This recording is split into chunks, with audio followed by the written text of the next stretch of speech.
مدینہ یاد کر لینا، خوشی احمد جو آئے تو مدینہ یاد کر لینا، جو کوئی غم ستائے تو مدینہ یاد کر لینا، نہ دل کو چین آئے تو مدینہ یاد کر لینا۔ صلو علی الحبیب صلی اللہ علیہ محمد صلی اللہ علیہ وسلم۔ پیارے پیارے اسلامی بھائیو، ہمارا یہاں پر جمع ہونا، یہاں میلاد شریف میں بیٹھنا، لیکن میلاد شریف جو ہے نا یہ ثواب کا کام ہے۔ کیا ہے یہ؟ آپ گھر سے باہر نکل کر یہاں بیٹھے ہوئے ہیں، اپنا وقت یہاں دے رہے ہیں، تو اس نیت سے بیٹھے کہ میں یہاں سے کچھ سیکھ کر جاؤں۔ بیٹھے تو گھر پہ رہتے ہیں نا، گلیوں میں بیٹھے رہتے ہیں، اپنی چوکے میں بیٹھے رہتے ہیں، لیکن سیکھتے کیا ہیں؟ یہ نیت کر کے یہاں بیٹھے کہ میں یہاں پر آیا ہوں، اپنا وقت دے رہا ہوں، اپنے وقت کو ضائع نہیں ہونے دوں گا، ثواب میں انشاءاللہ سارا وقت اپنا گزاروں گا، اور جو سیکھوں اس پر عمل کروں گا۔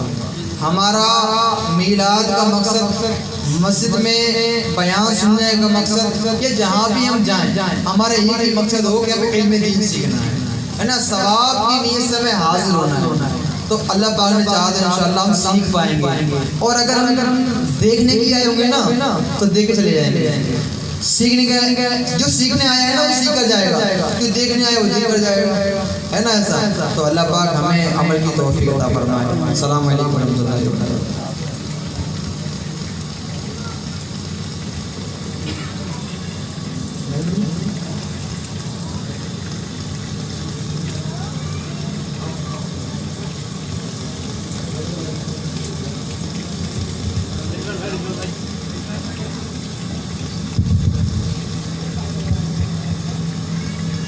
ادھر ہی آ جائیے نا، مائک لیں گے، ہاں ادھر ہی آئیے۔ مائک لیں گے، ڈنڈا والا مائک نہیں بیان کر رہے۔ ارے کب آپ ہی پکڑنا پڑے گا بیان نہ کر۔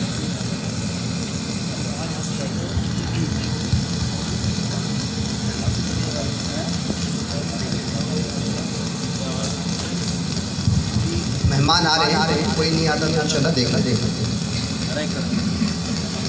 صلو علی الحبیب صلی اللہ تعالی علی محمد صلی اللہ علیہ وسلم۔ یہاں جو الحمدللہ ہم یہاں پر بیٹھے تو یہاں انسان لالچی ہے، میں بھی آپ بھی ہم سب لالچ۔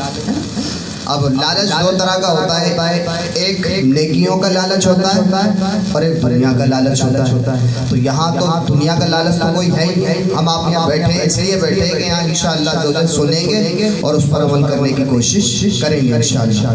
کتاب ہے نیکی کی دعوت، اس کتاب کے اندر ایک واقعہ دیا ہوا ہے کہ اللہ تعالیٰ کے کچھ سیار فرشتے، سیر کرنے والے فرشتے، ان کا کام یہ ہوتا ہے کہ اللہ تعالیٰ نے فرشتوں کی ڈیوٹی لگا رکھی ہے۔ کسی فرشتے کا کام ہے بارش برسانے کا، کسی فرشتے کا کام ہے روزی پہنچانے کا، کسی فرشتے کا کام ہے کہ جناب ماں کے پیٹ میں بچے کے اعضاء پارٹس بنانے کا، یعنی مختلف ان کے فرشتوں کے کام ہیں۔ کچھ فرشتے ایسے ہیں کہ ان کا یہ کام ہے کہ وہ دنیا کے اندر تلاش کرتے کہ کہاں پر ذکر کی محفل ہو رہی ہے، یہ جو الحمدللہ ہو رہی ہے ذکر کی محفل ہے، تو کہاں پر ذکر کی محفل ہو رہی ہے وہ فرشتے تلاش کرتے ہیں۔ جب ان کو وہ محفل مل جاتی ہے تو وہ فرشتے ایک دوسرے سے کہتے ہیں کہ آؤ یہاں بیٹھو، اور ان کے ذاکرین یا جو ذکر کرنے والے ان کے ساتھ میں شامل ہو کر وہ بھی اللہ کا ذکر کرتے۔ تو الحمدللہ اس وقت ہم کون ہیں؟ ذاکرین، یعنی ذکر کرنے والے ہیں، اور سامعین بھی ہیں، سننے والے۔ آپ لوگ سن رہے ہیں تو آپ سامعین ہیں، اور ہم ذکر کر رہے ہیں تو ذاکرین، یعنی اللہ کریم ہمارا بولنا سننا سب اپنی بارگاہ میں قبول فرمائے۔ تو وہ فرشتے ایک دوسرے سے کہتے کہ آؤ یہاں بیٹھو، وہ فرشتے وہاں بیٹھ جاتے ہیں۔ یہ ذاکرین ذکر کرنے والے اللہ کا ذکر کر رہے ہوتے ہیں، تو یہ بھی یعنی جب نبی پر درود پڑھتے ہیں تو یہ بھی ان کے ساتھ درود پڑھ رہے ہوتے ہیں، اور جب یہ دعا یعنی فارغ ہوتے ہیں، جب دعا کر رہے ہوتے ہیں تو فرشتے ان کی دعاؤں پر آمین کہہ رہے ہوتے ہیں۔ اب اللہ کی پوری مخلوق فرشتے اگر ہماری دعا پر آمین کہہ دیں تو ہمارا تو بیڑا پانا. تو جناب یہ پھر جو ہے جب یہاں ذکر کرنے والے جب فری ہو جاتے جا رہے ہوتے تو یہ فرشتے کہہ رہے ہوتے ہیں کہ خوشخبری ہے ان لوگوں کے لیے کہ یہ اپنی مغفرت کروا کر جا رہے ہیں. پھر یہ فرشتے رب کی بارگاہ میں حاضر ہوتے ہیں تو رب پوچھتا ہے کہ فرشتوں کہاں سے آئے ہو؟ تو فرشتے یعنی رب تو سب جانتا ہے لیکن وہ پوچھتا ہے کہ فرشتوں کہاں سے آئے ہو؟ تو فرشتے عرض کرتے ہیں مولا کہ دنیا کے اندر تیرے محبوب کا ذکر ہو رہا تھا ہم وہاں اس محفل میں شامل تھے. تو اللہ پاک فرشتوں سے پوچھتا ہے کہ میرے بندے کیا کہہ رہے تھے؟ تو وہ جو ہے عرض کرتے کہ مولا وہ تیرا ذکر کر رہے تھے تیری حمد کر رہے تھے. پھر اللہ پوچھتا ہے کہ وہ کیا مانگ رہے تھے؟ تو وہ فرشتے عرض کرتے کہ وہ جنت مانگ رہے تھے. اور پھر اللہ پوچھتا ہے کہ وہ کس چیز سے بچنے کی دعا کر رہے تھے؟ تو فرشتے عرض کرتے کہ وہ جہنم سے بچنے کی دعا کر رہے تھے. تو اللہ پاک فرماتا ہے کہ فرشتوں تم گواہ ہو جاؤ, تم سب گواہ ہو جاؤ, میں نے ان سب کی مغفرت کر دی. سبحان اللہ. یہ ہے ذکر کی محفل میں بیٹھنے کی برکت. تو یہاں ہمارا بیٹھنا انشاءاللہ اگر اچھی نیتیں ہوں گی تو رہے گا, نہیں جائے گا انشاءاللہ یہاں بھی کام آئے گا اور وہاں بھی کام آئے گا انشاءاللہ. اسی کے تعلق سے یہ ذکر کی محفل ہے تو ذکر ہی کے تعلق سے کچھ کلام پڑھتے پھر انشاءاللہ ایک اور کلام پھر انشاءاللہ اللہ نے چاہا تو ہمارے مہمان آ جائیں گے تو بیان کا سلسلہ ہوگا انشاءاللہ. اللہ کی رضا پانے, ثواب پانے کے لیے, عشق رسول بڑھانے کے لیے نعت شریف پڑھتے ہیں انشاءاللہ. ہم بات چل رہی تھی آج ہماری کہ بخاری شریف کی سب سے پہلی حدیث ہے انما الاعمال بالنیات, یعنی عمل کا دار و مدار نیتوں پر ہے. اگر ہم یہاں ایسے بیٹھے ہیں صرف فارمیلٹی پوری کرنے کے لیے, نیت اچھی نہیں ہے, یا جناب چلو اکرام خان کے یہاں پر جناب 40 دن کی محفل تھی تو جناب تھوڑا سا بیٹھ کے آ جائیں تو ثواب ملنے والا نہیں ہے. اگر اچھی نیت کر کے اللہ کی رضا کے لیے, اللہ کو راضی کرنے کے لیے بیٹھیں گے تو انشاءاللہ ثواب ملے گا. تو اچھی نیتیں کر لیتے ہیں کہ عشق رسول بڑھانے کے لیے انشاءاللہ نعت شریف پڑھیں گے, سنیں گے. صلی اللہ علیہ یا رسول اللہ وسلم علیہ یا حبیب اللہ. پڑھ کے صلی اللہ جو سو جائے, جو پڑھ کے صلی اللہ سو جائے, خلد کی وادیوں میں کھو جائے. یعنی نبی پر درود پڑھیں گے تو انشاءاللہ عز و جل اس کی برکت کیا ہوگی کہ ہمیں اپنی رحمت سے جنت ملے گی انشاءاللہ. اس بزم مصطفیٰ میں انوار چھا رہے ہیں, اس بزم مصطفیٰ میں انوار چھا رہے ہیں. پڑھ لو درود لوگو, پڑھ لو درود لوگو, سرکار آ رہے ہیں. پڑھ لو درود لوگو, سرکار آ رہے ہیں. اور الحمدللہ ہم سنیوں کا عقیدہ ہے کہ ہمارے آقا صلی اللہ تعالی علیہ وسلم حاضر بھی ہیں اور ناظر بھی ہیں. حاضر کا مطلب یہ ہے کہ اللہ پاک نے اپنے محبوب کو یہ پاور دیا ہے کہ اگر ہم انہیں سچے دل سے پکاریں تو وہ یہاں حاضر ہو سکتے ہیں.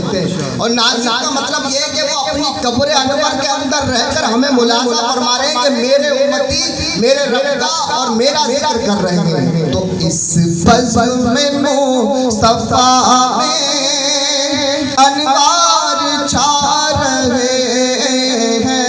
پڑھ لو درود لوگو, پڑھ لو درود لوگو, سرکار آ رہے ہیں. پڑھ لو درود لوگو, سرکار آ رہے ہیں.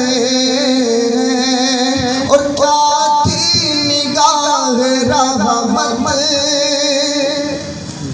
تھی نگاہ رحمت، میرے آقا کی نگاہ رحمت جس پہ پڑ گئی اس کا بیڑا پار.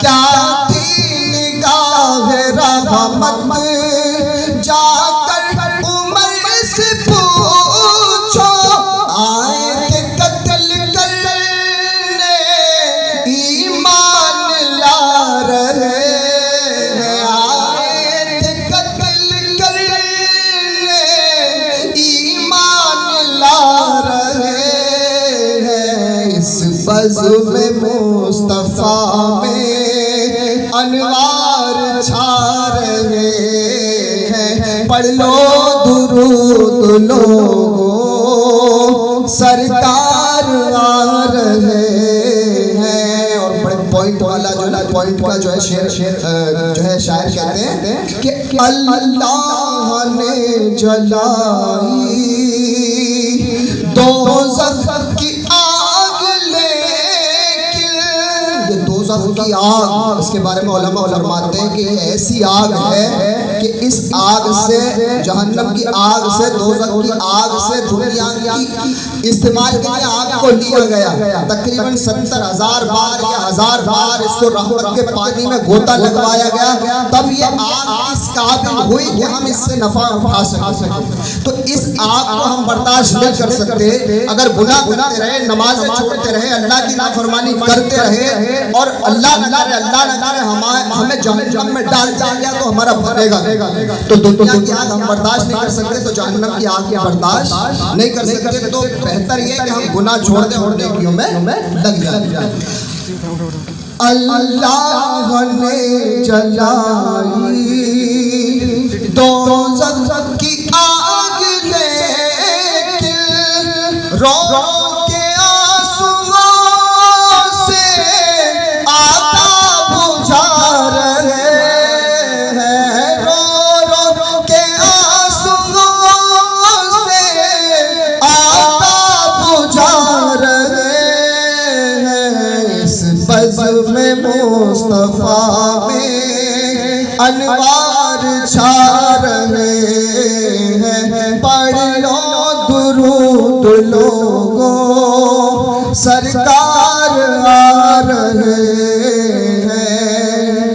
اور کچھ ایسے ہیں کہ جو اللہ کی ولیوں کے بارے میں اعتراض کر رہے ہوتے ہیں، معاذ اللہ کے ولی مر گئے، مٹی میں مل گئے، معاذ اللہ اس طرح کے الفاظ بول رہے ہوتے ہیں. تو اللہ ایسے لوگوں سے ہمیں بچائے، ہمیں بزرگان دین کا، نبیوں کا سب کا ادب و احترام کرنے کی توفیق عطا فرمائے. اسی چیز کے لیے شاعر کہتے ہیں کہ اللہ کے ولی کو مردہ نہ سمجھو لوگو، اللہ کے ولی کو مردہ نہ سمجھو لوگو، ہے پردہ پوش لیکن فیضان اٹھا رہے ہیں. اس بزم مصطفیٰ میں انوار چھا رہے ہیں. ہمارے غوث پاک رضی اللہ عنہ کو مثال کیے ہوئے پردہ کیے 100 سال ہو گئے، غریب نواز کو پردہ کیا 100 سال ہو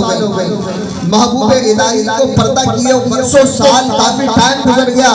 اور سیدنا سرکار کا مثال کافی ٹائم گزر گیا، لیکن آج بھی ان کا چرچا کرنے والے، ان سے محبت کرنے والے ہیں اور رہیں گے اور قیامت تک رہیں گے انشاءاللہ. تو اسی چیز کو شاعر فرما رہے ہیں، اللہ کے ولی کو مردہ نہ سمجھو لوگو، ہے پردہ پوش لیکن فیضان اٹھا رہے ہیں. اس بزم مصطفیٰ میں انوار چھا رہے ہیں، پڑھ لو درود لوگو سرکار آ رہے ہیں. اور یہ والا شعر انشاءاللہ سن کے سب جھوم مچل انشاءاللہ. اور ہر بندہ چاہتا ہے کہ مجھے جنت مل جائے، اگرچہ کام جنت میں جانے جیسے کرتا نہیں لیکن چاہتا ہے مل جائے. اللہ کرم فرمائے کہ جنت مل جائے، لیکن ہمیں جنت میں جانے جیسے کام بھی کرنے چاہیے. تو شاعر کہتے ہیں آ کر حسین محشر میں بس اتنا کہتے آ کر حسین محشر میں بس اتنا کہتے ارے جنت میں آ لوگو جنت میں آ لوگو نانا بلا رہے ہیں جنت میں آ لوگو نانا بلا رہے ہیں اس بزم مصطفیٰ میں انوار چھا رہے ہیں جنتی جوانوں کے سردار کون ہیں حضرت آقا حسن حسین یہ کون ہے جنتی جوانوں کے سردار اور جنت کے مالک ہیں ہمارے آقا جنت کے مالک ہمارے آقا اور جنتی جوانوں کے سردار مردوں کے سردار حضرت حسن اور حسین اور جنتی عورتوں کی سردارہ خاتون جنت رضی اللہ تعالیٰ تو ان کے صدقے میں ہی بنی ہے تو وہی اگر آکے ہم سے کہتے ہیں کہ لوگوں آؤ جنت میں نانا بلا رہے تو پھر کہیں بات بنے گی نا انشاءاللہ آ کر حسین محشر میں بس اتنا کہتے جنت میں آ لوگو نانا بلا رہے ہیں اس بزم مصطفیٰ میں انوار چھا رہے ہیں پڑھ لو درود لوگو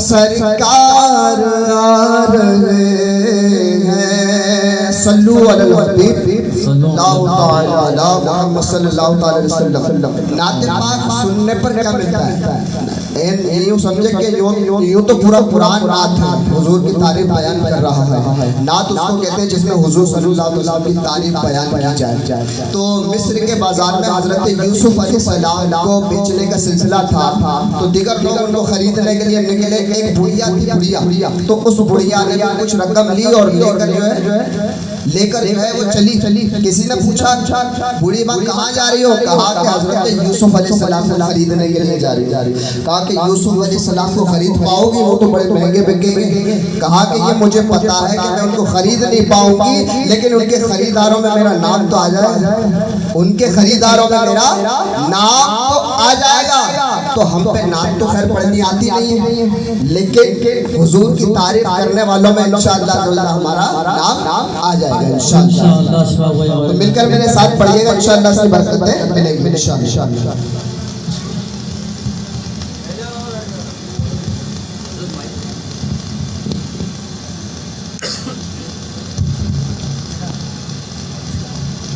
صلی اللہ علیہ